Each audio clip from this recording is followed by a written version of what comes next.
Rob Sifton of Fit to Fly, thank you so much being on the Calgary Fitness Podcast.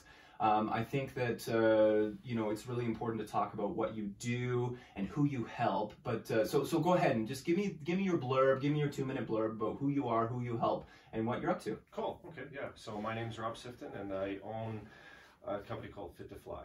And what it does is it focuses on flight crew. It's kind of a unique market that, in my experience, and as I go through my story, you might understand, don't see very often. And so what we're focused on are flight crew, which would be pilots and flight attendants generally.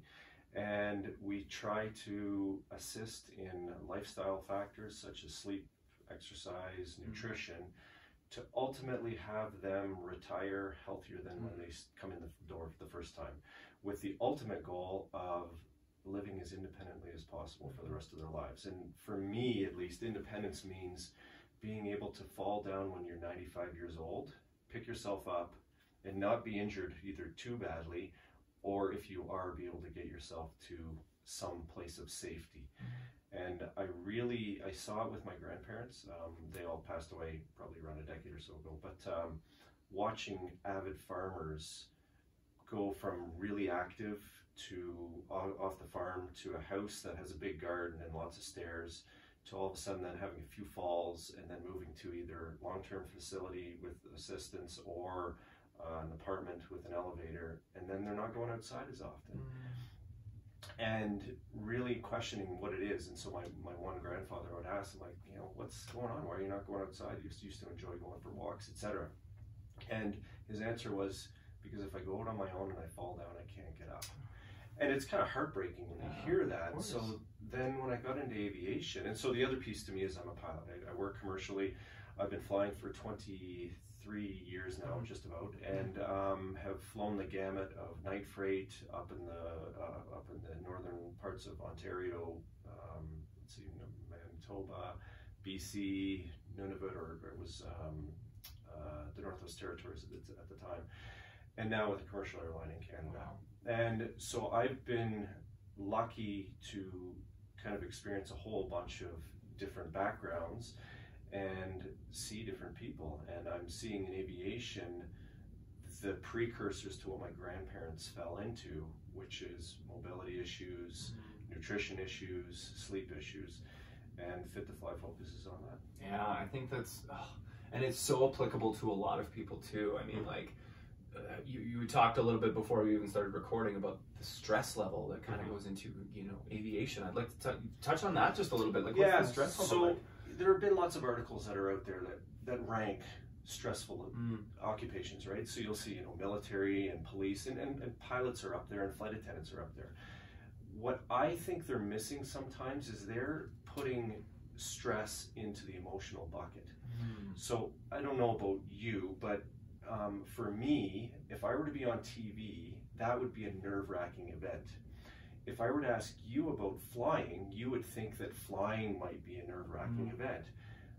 But for you, TV's not nerve-wracking, and for me, TV's not nerve-wracking. So that stress, when they talk about, you know, pressures at the airport, time constraints, stuff like that, those are actually exciting for me. I look forward to the day that the weather is kind of less than perfect, because I have to think a little bit outside of the box. In 23 years of flying, what you are paying as a passenger to get from me is to never get to these emergency scenarios. You hope that I can become, if we were to put it into the medical context world, it would be the primary, secondary, and tertiary prevention program. So in the perfect world, my 23 years will be the primary prevention. I'll be able to look at all this stuff and say, you know what, because of these details, we're not going to go because the repercussions are potentially negative, and I don't want to do that. The secondary would be, oh my goodness, there's a light. I need to take care of that. In my experience, the checklists, the training, everything else provide me the opportunity to kind of remedy that problem quickly. And the tertiary is, we've got a full-blown emergency. Now is where my experience finally comes in the last stop to be able to say, nope, we've got this under control, cooler heads will prevail. So for my flight crew, stress comes from physiological more so than emotional. You'll have emotional stress and I'll have emotional stress. It will be because So I don't know what you have for a family, but if you have kids and one of your kids is sick, that can be stressful. Yeah. Bills can be stressful. Parents, in-laws, battling it out with other siblings can be stressful. What we in the aviation industry run into are the physiological stressors of ultraviolet cosmic radiation, dehydration, vibration, noise, time zones, timing of food, type of food available in airport, timing of exercise, type of exercise available. Wow. And what I look at for an individual is basically what stress are they going through at that exact moment, and can they recover from it? Wow. And exercise is just that. So it's really simple to go out and say, people just need to exercise more and eat better. And I have to have the caveat, but if they're not able to recover from that exercise, so let's say I have a pilot, and the most extreme example would be somebody who, because lots of pilots and flight attendants commute. So there might be a pilot that commutes from Canada to overseas, we'll say a 10-hour time zone shift. And then they might fly from that overseas base to a North American airport, sit for 24 hours, and then fly back. Mm-hmm. Their body is never actually within the normal circadian time zone that they would ideally be in. So for you, you wake up at, we'll say 6 o'clock in the morning, you go to bed at 10 o'clock at night, you get your 8 hours of rest. If you're up in the middle of the night, generally it's because of that emotional stress. Your mind is spinning, maybe you're sick, things like that. But for my flight crew, they've got all these other physical problems that can kind of disrupt where they want to be in a healthy state. And when I look at flight crew at the end of their careers, we are generally healthy because we have medicals that we have to maintain. Yeah. At least for pilots. For flight attendants, it's a different story. But at the end of a career, you look pretty tired. Yeah. Because you've been dealing with all these other physical ones, plus the emotional ones. Yeah. And that's where I see people will kind of reach their limit. And if you want to get into the brain stuff, there's 4 different states of brain that I think about. We have an autonomic brain, which takes care of our respiration, digestion, etc. We have a reactive brain, which is I'm hot, I'm cold, I'm reacting to my environment. We have a director's brain, which is where I'm observing my environment. And then we have a creative brain, which is I'm creating my environment. Normally, and you're in this all the time, the director's brain, because you're constantly observing, especially when you're interviewing and interacting with somebody. It's like, oh, did I ask a question that made them feel uncomfortable? Why did they put their arms up like this? Why are they shutting down, opening up, etc.? Well, when you're under stress, you downregulate to that reactive brain, which is also known as fight or flight. Okay. And my flight crew can get into fight or flight because they haven't slept well, because they've been exposed to noise for 12 hours and vibration for 12 hours, and they've eaten inconsistently, or the food that they have available for them doesn't quite align up with their sensitivities or whatever it might be. And so for flight crew, I have to become that mirror and say, it's okay, don't worry about being perfect, because there is no perfect in reality. We're going through this the long term, and we're going to hopefully just add on a couple of little habits that you're really good at now, just you can't implement them quite efficiently enough or regularly enough. Let's adjust it so it's even easier for you. What can I get you to do 90% of the time? Because with flight crew, especially pilots, we have this all or nothing mentality, and you'll see it in fitness as well. Yeah. Well, if I'm not going to do it 100%, I'm not going to do it at all. And it's kind of self-defeating that way. Yeah. And it, with pilots specifically, because we're not allowed to crash. Nobody wants to ever hear about that. Yeah. So even just talking mental health with flight crew is a challenge, because they have to put up this air of I'm invincible. And well, that invincibility is going to carry through to fitness, their life at home. And so it's really, really dynamic when I get into all of these types of things. So a discussion with flight crew is a lot like this. Yeah. Justin, tell me about yourself. Where are you at? What do you have? So to sit down and understand you as a person first, what's in the background, because that will impact when you go to work. Then I have to look at your schedule. Where are you flying to? So I live in Calgary. If I do overnights in St. John's, that's going to be different than I do overnights in Hawaii. Yeah. I might be a morning lark. I might be a night owl. I have to look at that. If I'm a morning lark, I might actually want to go to the east because it's actually like me getting up earlier and I can handle that. Whereas if it's a night shift and I'm going to Hawaii, it might not be as easy to transition to that. And so when you get into the hormonal stuff, most pilots have a little bit of a dysfunctional cortisol profile. And then if we look at that cortisol, how does it affect melatonin, serotonin? I don't feel as good. Man, you get into a deep hole. Oh my goodness. Yeah, like, and I think that provides a ton of value for people watching, listening, because the people who travel a lot, right, can also take that into consideration. Probably not the same stressors, but at the same time, you know, some of the physiological aspects. So it's not that they don't have the same stressors, they're just not as acute. Yeah. And they will actually be acute, not chronic. So when pilots and flight attendants go to work, so we work roughly 80 hours in a month. That 80 hours starts from the time the aircraft door closes until it opens again.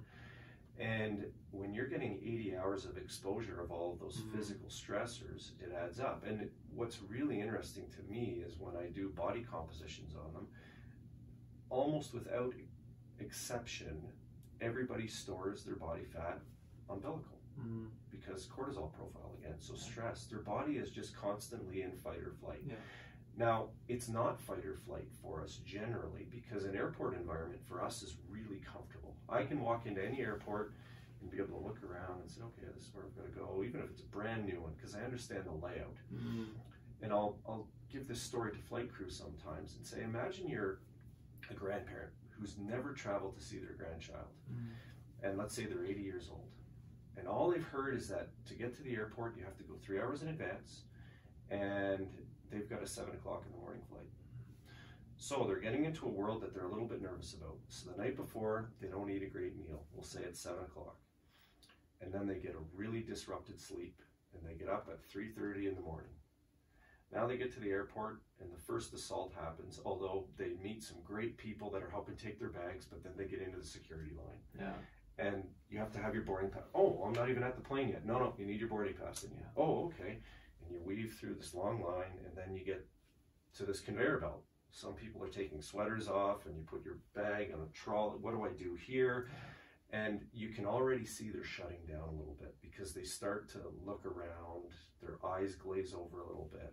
So they're getting into that reactive brain where it's like, oh, what do I do here? So they somehow make it through security, hands up, you know, you got to do the wand, everything else. And now they get in this cavernous hall. It's noisy, it's fast, there's announcements going everywhere. This is like, I need like a deciphering coin to be able to read this card. What's Alpha 12? I don't know where to go. And that's when I might walk by and in a uniform, I'm recognizable, I'm a safe person. And often it's interesting because I'll hear crews say, you know, I get annoyed with people that are just, they're asking stupid questions or silly questions. And they're silly in our minds, but for them, it's actually a life-saving question at this point in time. So if we were to dismiss them, they've now been insulted another time. They've been assaulted at this point, and they freeze. And so they go down to that limbic brain, and you just see them. They're standing there in front of a sign, and they don't even know what to do anymore. And that's the little goats that run around, right? When you scare them, they all kind of fall over and freeze.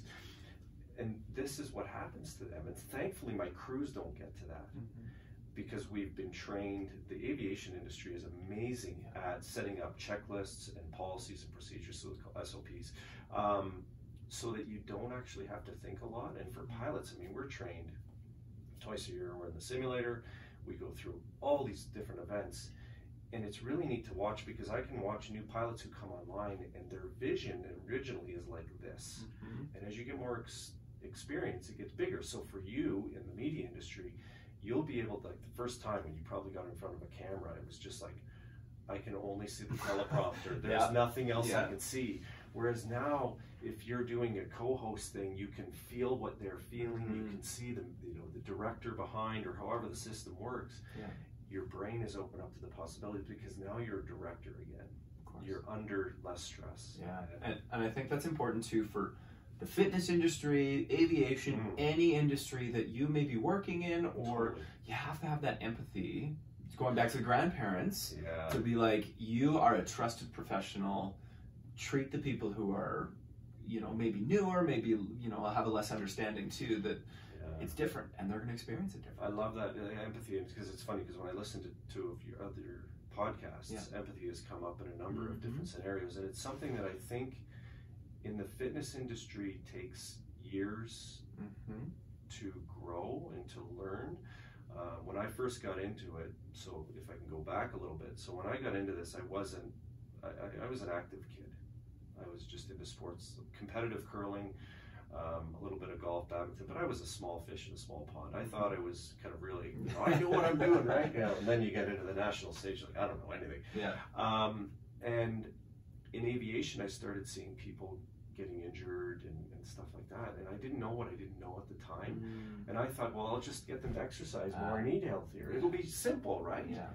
But then when you get into it, it's like, well, no, it's actually much more complex than that. And it took me, so originally I was CrossFit trained, and then I got into BioFit, MoveNat, precision nutrition, and I was like, man, this is a lot deeper than I thought. And then I got into a peer assistance role where I got to listen to people.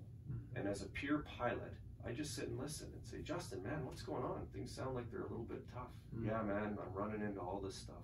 Wow. And people open up. And it's not because of lack of willpower, intelligence, that they're not working out. It's because they're stressed. And if I don't have empathy, oh man, I'm just going to push them. And I'm actually going to push them away really quickly. And as soon as somebody walks through my door, I have to be willing to come to where they're at, not try to take them where I think they need to go. Because if I don't ask them, I'm shooting in the dark. So from what that sounds like, the style of training that you would provide to people is very different from client to client. Very much so. So the 22-year-old male who really wants to, you know, get into high-end athletics would be different than a 55-year-old pilot who's getting ready to retire, to a, you know, perimenopausal empty nest woman who just wants to feel like she can move again and keep her knees from not hurting as often, or doesn't sleep very well. So absolutely. Absolutely. So you talked a little bit about the nutrition side of it as well, and I want to touch on that too. For someone who's in the air so much and everything like that, what does the nutrition look like for you personally, and what do you see externally for some of your coworkers? So I'll do externally first, because it's quite interesting. So externally, you see all the fads. So, you know, keto's running through right now, carnivore is getting kind of touched on, because of all the documentaries that come through, you know, Netflix nowadays. You'll see so Game Changers has been one that's influenced the vegan push, and so I just watched that. Now, for myself, I'm agnostic. And I'm agnostic for everybody, because ultimately, if somebody comes into me and says, you know what, I need to go vegan, who am I to judge that? Cool, let's do that. How can we do it healthier within an airport environment? Now, when you look at all of these restrictive diets, which all of those are, when you look at any diet, it's saying this is bad, this is good, so stay away from the bad. It's a challenge, because airports aren't set up for that. They kind of are set up for the bar meal. They're getting way better. I mean, I was at the airport yesterday, and there was Made Foods is finally there. Awesome. So I can get a fresh salad, I can get some protein in there. Wicked. In the old days, it was Tim Hortons, it was Chili's. Are there options there? Totally. What I don't want to have people do is get stressed out. So if they're on this restrictive, I can't eat X, and I can only go to the airport and get X, now I've failed. And then what they tend to do is they binge. So they're all of a sudden now not really accepting that, you know what, I can't do it today, screw it, I'm gonna just go eat hog howl over that, and I'm gonna feel like crap. Then it disrupts their sleep. Then the next day, and this is what I look at is, so for aviation, we have a mandatory, you have to get 8 hours of sleep. So I tell people, prioritize sleep, nutrition, and movement. In that order? In that order. And actually I do it with everybody, because there's lots of science coming out saying you get 5 hours of sleep for 5 nights in a row and you're the equivalent of 0.08 blood alcohol content. So should you be driving a car? Well, you shouldn't be flying in an airplane, I know that. But if you can get 8 hours of sleep, it allows you to go to that director's brain and say, okay, I can logically look at this list of food and pick something that's, yeah, it's not perfect, but there is no perfect. I'm accepting that. So I'm going to have this. If you don't get 8 hours of sleep, you're probably going to have your amygdala hijack you, and you're going to just start catastrophizing everything, saying, this is this horrible event. I don't know what to do. Screw it. I'm just going to go to get my bucket of KFC, and I'm going to sit in my hotel room, and I'm going to just load myself. Yeah. And so it's like, well, that's not a great option either. So when a person comes to me, I say, how do you want to eat? I'll work with anything. It means nothing to me. I can make it better. If they want to talk about the science, we can get into it. But ultimately, it's habits. It's not the diet that you keep going for 5 years, 10 years, 20 years, 30 years is the one that makes the difference. And do I see people lose weight on keto? Yes. Vegan? Yes. Paleo? Yes. Like they lose weight on it. Generally, it's that they're paying attention. There you go. And they're now saying, I have to meal plan. Yeah. And if they, for me, the first lesson I tell people, so when I get into nutrition, I do like a 1-year program. It's not like a 3-day, you're going to do this.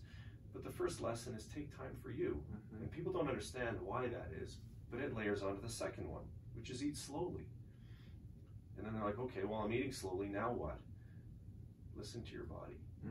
If you can eat in 25 minutes, you might find that 3/4 of the way through your meal, yeah, I'm okay actually, I'm kind of satisfied. Oh, sweet, cool. Don't worry about eating anymore then. Yeah. Let's just listen to our bodies. As kids, I think you have young kids, right? I've got a 3.5-year-old. Okay, so when he or she couldn't talk, they would express discomfort. Either I'm hungry, I'm hot, I'm cold, I'm hurt. But they listen to their bodies. We get, I don't know where it comes from, I haven't been able to figure it out, but a lot of it is communication. As males especially, suck it up. Be a man. Yeah. Okay, well that's one way to do it, I guess. But what it's doing is saying ignore your emotions. And then we feed kids. So let's say they come to us, they say, I'm full. No, you got to finish your plate. Well, they're actually listening to their body, and they're saying, I don't need that much. And we have these, they're smaller plates than for adults, but maybe this, child isn't actually all that hungry right now. And then we make dessert the prize. Well, if you don't finish this, which is the hard part, you got to tough it through that. You don't get this. Oh, okay. I guess that's one way to do it. Right. But is it about positive habits for these kids to learn? We're saying, you know what, I'm going to ignore what my body says. I want that because, hormonally, that lights me up. Right. I love that cake or whatever it is.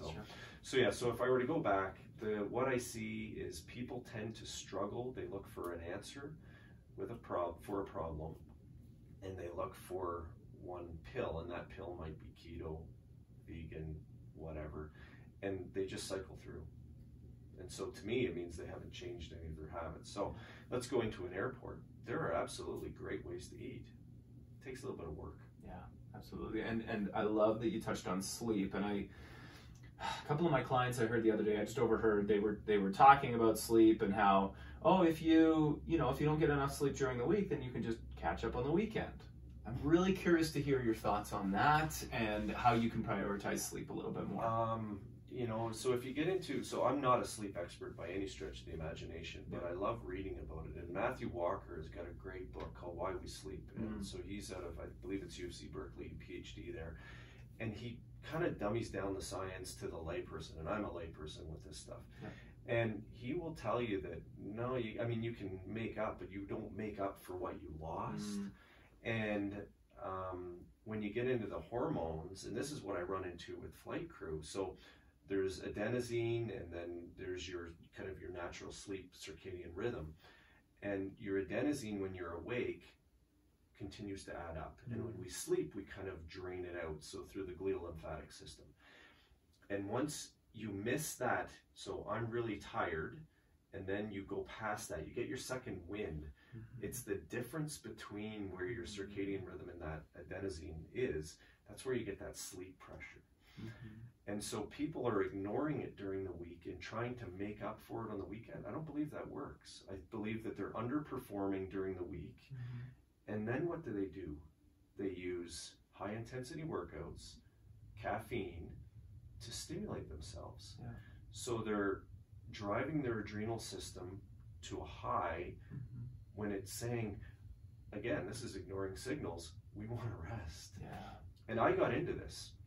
So I was in CrossFit back in 2008. I went to the CrossFit Games in California. Oh, no way. Great experience. Yeah. I was messed up.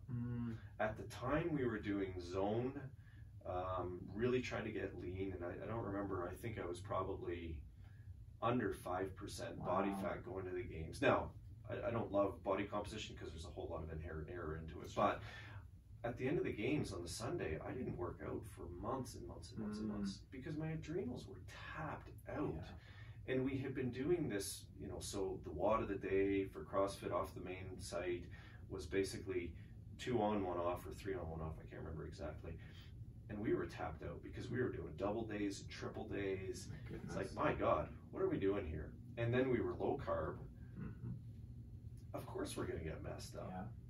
And it took me years to figure it out. And this is what kind of got me into the whole wellness program was, okay, I'm fit, but I'm not healthy.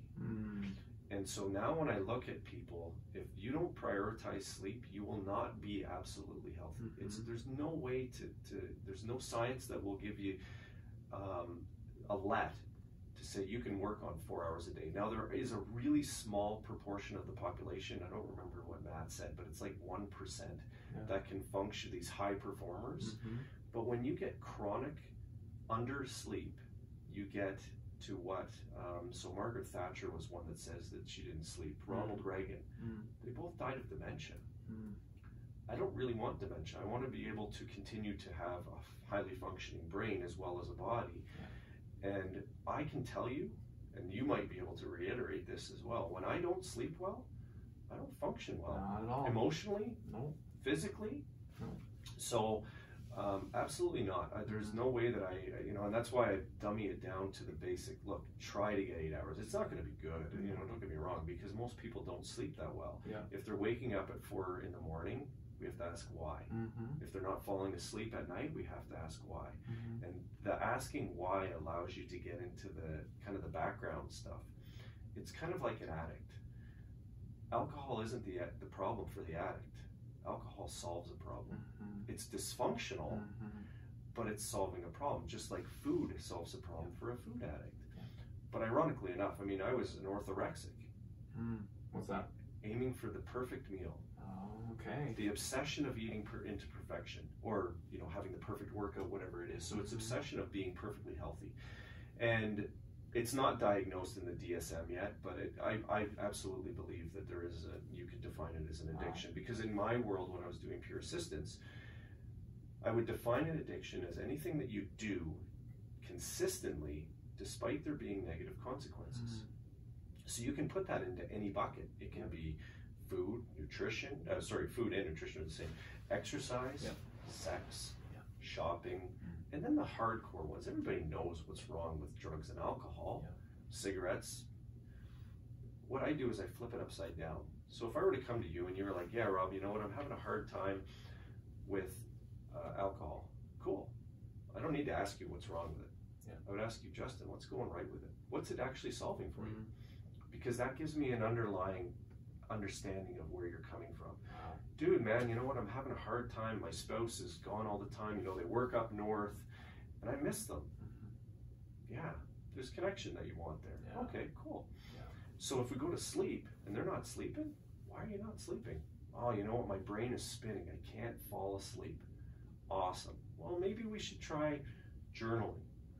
Maybe you should try a mindfulness app. It'll take your mind out of that fight or flight all the time and trying to solve all problems to, okay, write them all down. There they are. I'm going to close them. I'm going to put them to bed for the night. Tomorrow I can get up and I can look at them again. It provides an opportunity for the brain to kind of come down a revolution or two. But if you don't sleep, that gets spun up. Okay, well, I get up in the morning. Oh, how am I going to get going today? Coffee. That's a great way. Stimulant, right? Okay. What else does? high intense exercise. Mm-hmm. Sweet. So this goes back to my, are they recovering from it? Mm-hmm.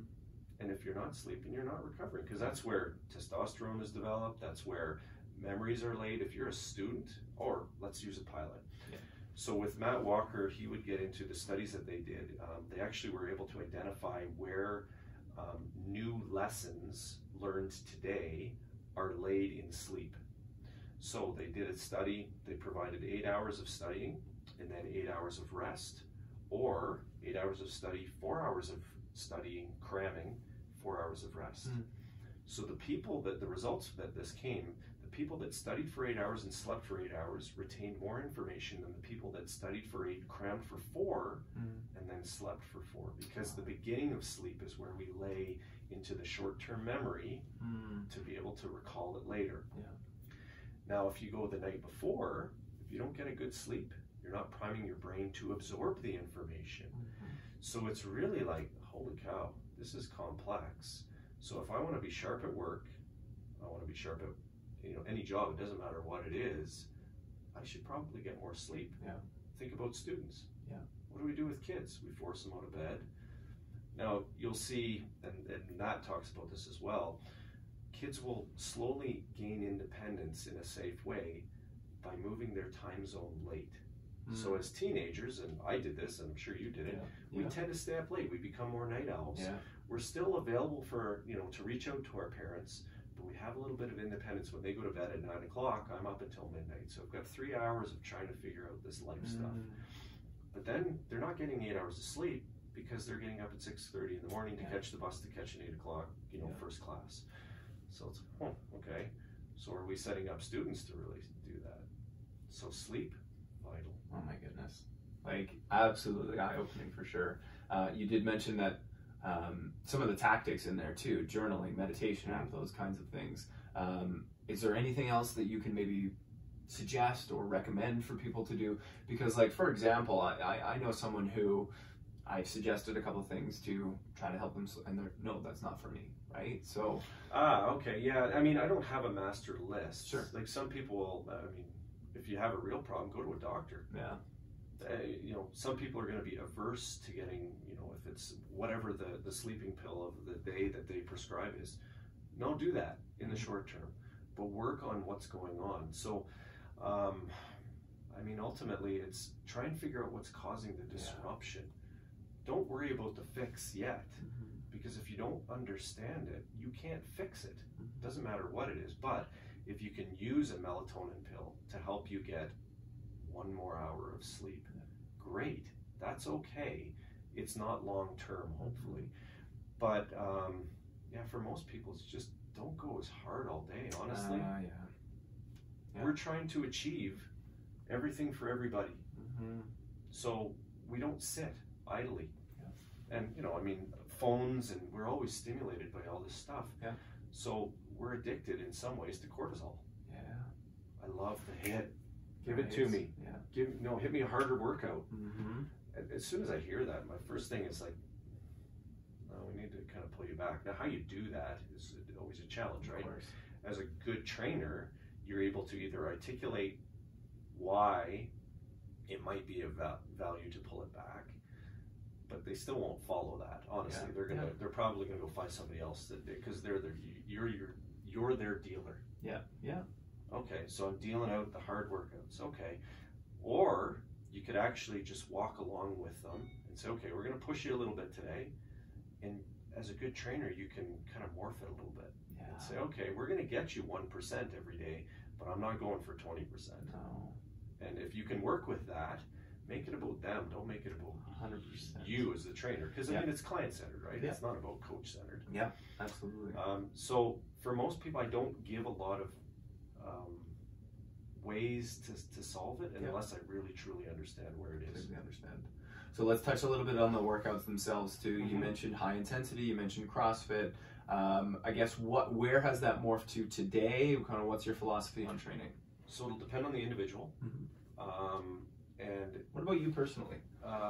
So for me personally, it's been interesting. So intensity is still there, but not in the way that the high intensity interval training would look. Intensity is I'm trying to do gymnastics work. I would like to have strength in end of range of motion, so I'm working more flexibility, mobility, stability. Because when I look at long-term independence, I want to be able to ski when I'm 90, not blow out my ACL. So what do I do with that? Well, I work on tendon and joint strength, flexibility, etc. And that looks different than doing Fran from CrossFit. You know, doing 21, 15, 9 thrusters, chin-ups looks great on Instagram. Mine looks boring because I'm trying to do the splits. But it actually gets me better because now, so, you know, I'm 43. I'm not as strong as I used to be. So doing CrossFit, I would have gotten up to like 2.25 times body weight in deadlift. I could run 400 meters in X amount of time. So I'm slower, I'm not as strong, but I'm not injured anywhere near as much. And now, I don't blame CrossFit on that. I blame, me, because it was my ego that was driving me. I wanted the numbers. I wanted to be able to put it on the board. I fell for that whole kind of shtick that, you know, the bigger the number, the better you are. But I was driving for something. I wanted my ego fed off that. And I was a kid who was, I was tall and thin. I was bullied and depressed as a kid. And so it's like, this makes me feel good. So, okay, that worked back then, but now I've grown. So I'm more strength, mobility. I'll go for a long walk, a long ski, a long bike, stuff that I can get outside, enjoy A, the environment, B, the person I'm with, and it's okay to not be this competitive person because I'm not going to the Olympics, I'm not going to the CrossFit Games anytime soon. I'm thinking long game. So 43, I don't really want to die, but nobody ever gets out of this alive. So when I die, I want to be dying doing something that I'm enjoying. So I've been skiing this year. I've, you know, one day I did 20 runs in Fernie when they got 25 centimeters of snow. My legs felt money. Like, there was no fatigue, there was nothing. But I haven't done anything for skiing in particular. But I've been building up my knee strength. So I don't, even if I fall, it doesn't matter. So nowadays I do more long breathing type exercises. So I'll go mountain biking, cross-country skiing, downhill skiing. I'm getting into a little bit of bouldering work because I love climbing. I think it's awesome. And I'm just trying different stuff. I'm opening my mind to what is out there for what could be fun to me because I haven't tried everything. But then when I look at other people, if I've got, we'll just say, you know, an empty nest mother who wants to lose weight, but they're doing nothing right now, I'm going to have them go for a walk once a day. I might have them start to do some wrist mobility because they mentioned that their wrists are sore, their elbows hurt. Cool, let's get them moving as well. And so a friend of mine in town, Matt Vanderloop, he's a physiotherapist at Mind Body 360, and his whole thing, and I agree with this 100%, motion is his kind of theory, and there's no bad movement, there's only bad reps, weight, time, rest, and it's like, oh yeah, that makes total sense, because the splits aren't bad unless you can't do the splits. And the body can evolve, it just takes a long time. Tendons and ligaments roughly adapt, you know, probably 7 times slower than what muscle does, the muscle belly. So I have to have an open mind that what I want to do won't happen overnight. So if you're doing bicep curls, you're going to see a pretty quick result within 30, 60 days. But you might become, with your epicondyle, become inflamed because your tendons and ligaments haven't adjusted for that. So it's like, oh yeah, well, maybe I do need to slow down a little bit. And with age comes that open-mindedness to it. And I look at movement in 4 kind of ways. So I look at it as an individual, which is exercise for them. What do they need to look at long term? I look at play, which is a one-on-one relationship. So you and your young one, you and your wife, you and a parent, how does that integrate? So it might include exercise, but it might be a walk. Then I look at sport, which is a group. So I can incorporate this into aviation. So when I go to work as a captain of an aircraft, I have a team that I work with. So there's 5 of us or 6 of us, depending on the size of the aircraft. Sometimes I'm a leader, Sometimes I'm a follower. Sometimes I'll win, sometimes I'll lose. How do I work into that group dynamic? And then life, which is the collective of everybody. It could be in an aviation group, it could be in the media group, it could be in your city, town, religion, whatever it is. And where do you fall in that? And we have to kind of transcend all of those. We never neglect one. The people that neglect them are Olympians. So they have to focus on exercise and sport, but they miss play, or they miss the collective. Or you're a person that's become obsessive with something, so orthorexia. So for me, CrossFit was everything. And I neglected other stuff. So it's like, So ultimately, the individual, where they want to go, where they're at, I come to them, and then I kind of be a brake. It's easy to push people over the edge. It's hard to pull them back. And so you could come in and say, dude, man, I want to get jacked. Awesome, Justin, cool. What's that look like? Well, I want 6-pack abs. Okay, well, I have to ask a lot of whys with that. And so in the peer assistance world, and then in precision nutrition, 5 whys get you to the true root of what it is you're trying to get. So why would 6-pack abs help you out? Well, dude, you know what? I want to look hot for the beach. Okay, and what good would come from that? Well, you know what? I get the attention that I want from the girls or the guys or whatever it is. Okay, sweet. And what good would come from that? Well, I wouldn't feel so lonely at home anymore. Oh, okay, now we're getting into it. And why would not feeling lonely at home work? Well, you know what? I lost my parents when I was really young, and I don't have a real close group of connections. They actually want community. The jacked piece is just their ego trying to hide it in a different way. So for them, the workout might be great, but if I put my arm around them and say, man, let's do this, we can do this for you. Now they feel like there's somebody walking with them as opposed to either resisting them or forcing them or anything else. So that's kind of my long answer to, exercise. It depends, and I hate that answer. But really, it depends, right? Like if there are 100 people that walk through here, to your point earlier that you said, everything is individualized. It varies drastically. Oh my goodness. A pregnant woman shouldn't be doing what a 22-year-old male hockey player is doing. Not at all. Now, maybe they can, but if you don't know, then you don't know. Yeah, absolutely. Wow, that is, can you say the 4 again? I think that there was the exercise, play. Yeah, so exercise as an individual, play as a one-on-one type relationship, sport, which is a group or kind of like 12 or under type thing, and then life in your collective. So what do you want to do, and how do you do it for you? What do you do in a relationship? How do you have a family, and what do you do as a group? I love that this isn't so binary as you have to do this and not that. It's welcoming people, it's opening people up to the possibility that they can do this, because I think when you go back to the whole perfection piece of it too, people think that they need to do X, Y, and Z to get where they want, but it takes A, B, C, D, E, F, G all the way through to make sure that you get what you want. So I love that the piece that you talked about, the walk too, the daily walk, right? Especially when it comes to longevity. Getting fresh air, getting the vitamin D, getting the body moving. It doesn't need to be always high intensity. No, and I think we get played by social media that, well, look at this person. They look like what I want to look like, and they just posted something which is a fraction of a second. You don't know what it took them to get to that. We're minimizing the effort that goes into this stuff, and we're minimizing the time that it takes. And we're minimizing the honesty to ourselves that maybe I won't be there in 6 months. So the anxiety goes up. And anxiety isn't any better for us. It actually becomes that self-defeating piece. It's like, oh shit, I can't do this. Screw it. I'm going to binge again, or I'm going to purge, or whatever it is. I'm not doing anything today. Wow. And I don't need to be critical of you, because you can be pretty critical on yourself. There's nobody that can be more critical of me than me. Absolutely not.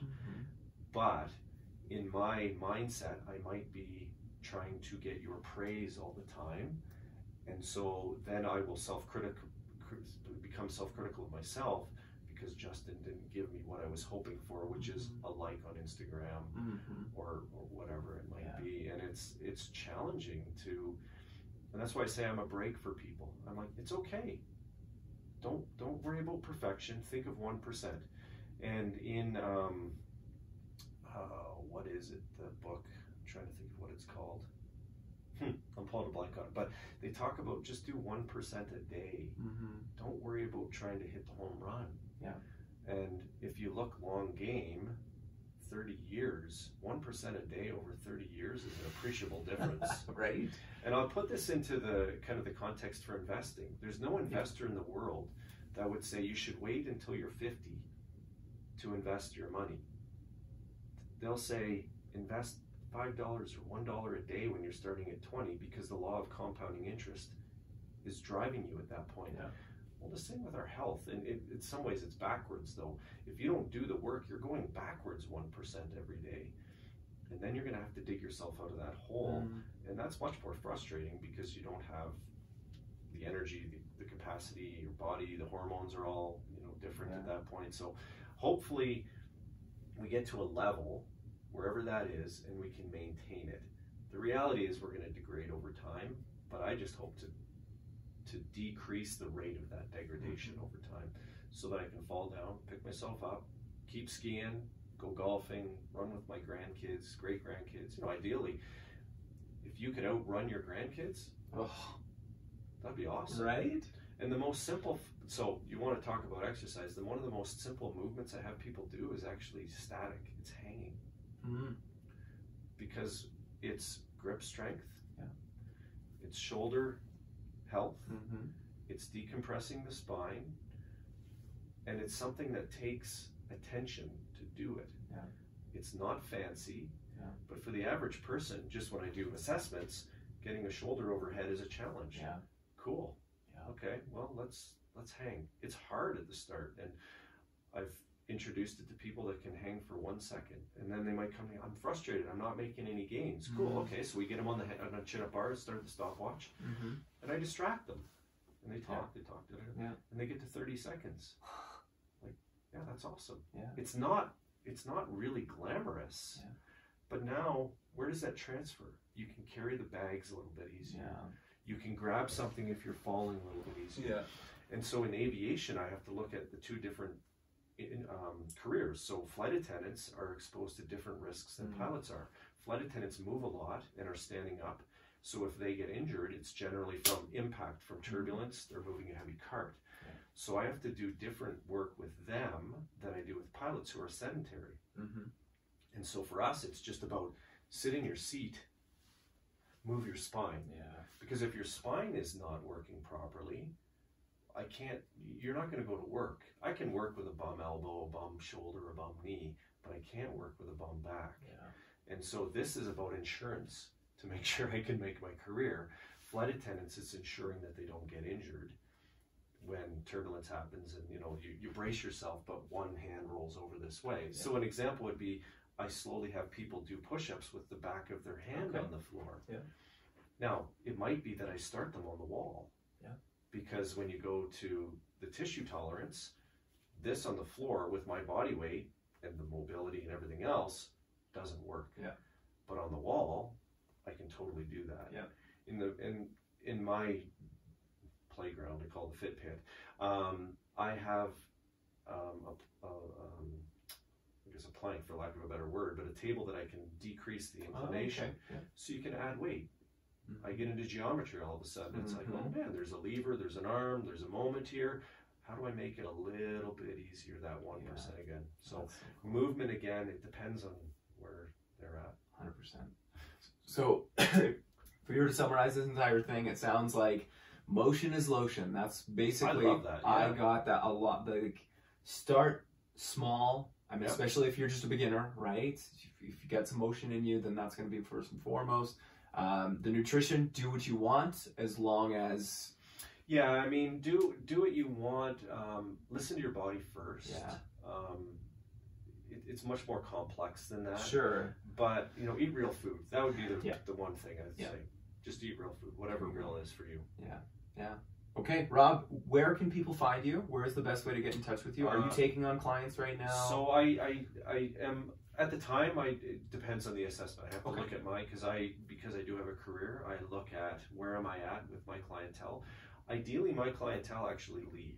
and I don't mean that in a bad way, Yeah. but I want them to become independent of me. And so I teach them, I educate them, and that's why my nutrition is a year long, and I have them actually learn over the year, not just be told over the year what to do. And so it all depends on where I'm at in that kind of that state of evolution, where it's like, okay, well, I had 2 clients move on, cool, I've got room for 2 more. So where can I be reached? Fit2fly.ca, so it's fit-2-fly.ca, and my website is there, and everybody can contact me there. And then I'm on Instagram, I think fit2fly.rob, and Facebook as well under Fit2Fly. Great. Rob, this was great. Thank you so much for doing this, my friend. My pleasure, man. Awesome.